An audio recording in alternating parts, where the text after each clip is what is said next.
കർണാടകയെയും കേരളത്തെയും തമ്മിൽ ബന്ധിപ്പിക്കുന്ന ശ്രദ്ധേയമായൊരു പാല നിർമ്മാണത്തിന് അനുമതി നൽകിയിരിക്കുകയാണ് കർണാടക സർക്കാർ.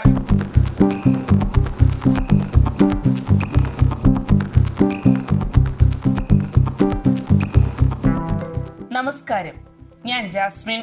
കർണാടക കേരള അതിർത്തി ഗ്രാമങ്ങളിലുള്ള ജനങ്ങൾ ദശാബ്ദങ്ങളായി കാത്തിരുന്ന ഒരു സ്വപ്നം യാഥാർത്ഥ്യമാക്കാൻ ഒരുങ്ങുകയാണ് കർണാടക സർക്കാർ. രണ്ട് സംസ്ഥാനങ്ങളിലെ അതിർത്തി ഗ്രാമങ്ങളെ നേരിട്ട് ബന്ധിപ്പിക്കുന്ന പാല നിർമ്മാണത്തിന് അനുമതി നൽകിയിരിക്കുകയാണ് കർണാടക സർക്കാർ. 20 കോടി രൂപയാണ് ഈ പാല നിർമ്മാണത്തിനായി സർക്കാർ അനുവദിക്കുന്നത്. ഷിരിയ നദിക്ക് മുകളിലൂടെ നിർമ്മിക്കുന്ന ഈ പാലം പ്രാദേശിക ജനങ്ങളുടെ ജീവിതത്തിൽ വലിയ മാറ്റത്തിന് വഴിയൊരുക്കുമെന്നാണ് ചൂണ്ടിക്കാണിക്കപ്പെടുന്നത്. ദക്ഷിണ കന്നഡ ജില്ലയിലെ മനില ഗ്രാമത്തെയും കാസർഗോഡ് ജില്ലയിലെ പെർളയിലെ പൂവക്കണ്ടത്തെയും ബന്ധിപ്പിക്കും വിധമാണ് ഷിരിയ നദിക്ക് മുകളിലൂടെ പുതിയ പാലം നിർമ്മിക്കുന്നത്.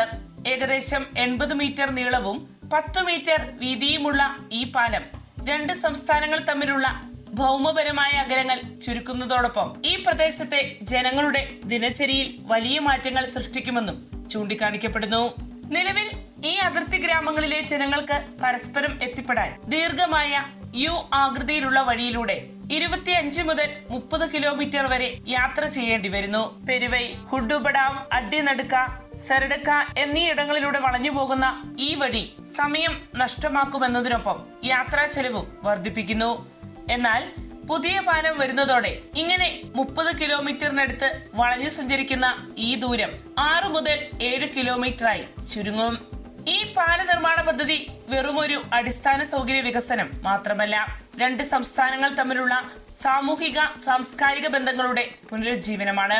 ഷിരിയ നദിക്ക് സമീപത്ത് താമസിക്കുന്ന പല കുടുംബങ്ങളുടെയും ബന്ധുക്കൾ നദിക്ക് അപ്പുറം താമസിക്കുന്നുണ്ട്. വിവാഹ ബന്ധങ്ങൾ, ആചാരങ്ങൾ, മതപരമായ ചടങ്ങുകൾ എന്നിവയ്ക്കായി ആളുകൾ നിരന്തരം നദിക്ക് അപ്പുറത്തേക്കും ഇപ്പുറത്തേക്കും സഞ്ചരിക്കുന്നുണ്ട്. എന്നാൽ നിലവിലെ വഴിയുടെ ദൂരവും യാത്രാ സൗകര്യങ്ങളുടെ അഭാവവും ഈ ഇരു പ്രദേശങ്ങളും തമ്മിലുള്ള ബന്ധം ബുദ്ധിമുട്ടിലാക്കിയിരിക്കുന്നു. എന്നാൽ പാലം യാഥാർത്ഥ്യമാകുമ്പോൾ ഈ ബന്ധങ്ങൾ വീണ്ടും സജീവമാകുമെന്നാണ് നാട്ടുകാർ പറയുന്നത്. പ്രാദേശിക സമ്പദ് വ്യവസ്ഥയ്ക്കും പുതിയ പാലം വലിയ പിന്തുണ നൽകും. കർഷകർക്ക് അവരുടെ ഉൽപ്പന്നങ്ങൾ അടുത്തുള്ള മാർക്കറ്റുകളിൽ എത്തിക്കാൻ കൂടുതൽ സൗകര്യം ലഭിക്കും. നിലവിൽ ദൂരക്കൂടുതൽ കാരണം പല കർഷകരും ഉൽപ്പന്നങ്ങൾ കുറഞ്ഞ വിലയ്ക്ക് തങ്ങളുടെ പ്രദേശങ്ങളിൽ തന്നെ വിറ്റഴിക്കുകയാണ്. പുതിയ ബന്ധം തുറക്കുന്നതോടെ കാർഷിക ഉൽപ്പന്നങ്ങൾക്ക് വിപണി വ്യാപനം ലഭിക്കുകയും വരുമാനം വർദ്ധിക്കുകയും ചെയ്യുമെന്നാണ് വിലയിരുത്തപ്പെടുന്നത്. വിദ്യാഭ്യാസം, ആരോഗ്യ സംരക്ഷണം തുടങ്ങിയ അടിസ്ഥാന ആവശ്യങ്ങൾക്കും ഈ പദ്ധതി ഗുണകരമാകും. വിദ്യാർത്ഥികൾക്ക് സ്കൂളുകളിലേക്കും കോളേജുകളിലേക്കും എത്താൻ എളുപ്പമാകും. അടിയന്തര ആരോഗ്യ സേവനങ്ങൾക്കും സമയം ലാഭിക്കാനാകും. ഗ്രാമീണ മേഖലകളിലെ ജീവിത നിലവാരം മെച്ചപ്പെടുത്തുന്നതിൽ സമയവും ചിലവും കുറയ്ക്കുന്ന ഇതുപോലുള്ള പദ്ധതികൾ നിർണായകമാകുമെന്നാണ് ചൂണ്ടിക്കാണിക്കുന്നത്. ഏകദേശം 30 വർഷത്തിലേറെയായി നാട്ടുകാർ ഉന്നയിച്ചിരുന്ന ആവശ്യമാണ് കർണാടക സർക്കാരിന്റെ അനുമതിയോടെ യാഥാർത്ഥ്യമാകാൻ ഒരുങ്ങുന്നത്. നിരവധി തവണ ഭരണകൂടങ്ങളുടെ ശ്രദ്ധയിൽപ്പെടുത്തിയെങ്കിലും ഇതുപോലൊരു പാലം യാഥാർത്ഥ്യമാക്കാൻ ആർക്കും കഴിഞ്ഞില്ല. ഒടുവിൽ നിലവിലെ സർക്കാർ അനുമതി നൽകിയതോടെ ഈ ദീർഘകാല സ്വപ്നം സാക്ഷാത്കാരത്തിലേക്ക് കടക്കുകയാണ്. റോഡ് വികസനവും പദ്ധതിയുടെ ഭാഗമായി സാധ്യമാക്കും. കർണാടക ഭാഗത്ത് ഏകദേശം 1.5 കിലോമീറ്ററും കേരള ഭാഗത്ത് ഏകദേശം 1 കിലോമീറ്ററും റോഡുകളാണ് പദ്ധതിയോടനുബന്ധിച്ച് നിർമ്മിക്കേണ്ടതായുള്ളത്. നിലവിൽ അനുവദിച്ചിരിക്കുന്ന ഫണ്ടിനു പുറമെ അധിക ഫണ്ടിനുള്ള നിർദ്ദേശവും സർക്കാർ പരിഗണനയിലാണ്.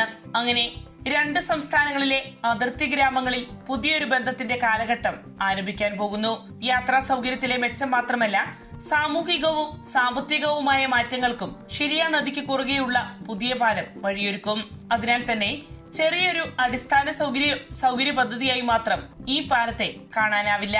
ആയിരക്കണക്കിന് ആളുകളുടെ ജീവിതത്തിൽ വലിയ മാറ്റത്തിന് കാരണമാകുന്ന ശ്രദ്ധേയമായൊരു പദ്ധതിയാണിതെന്ന് തീർച്ചയാണ്.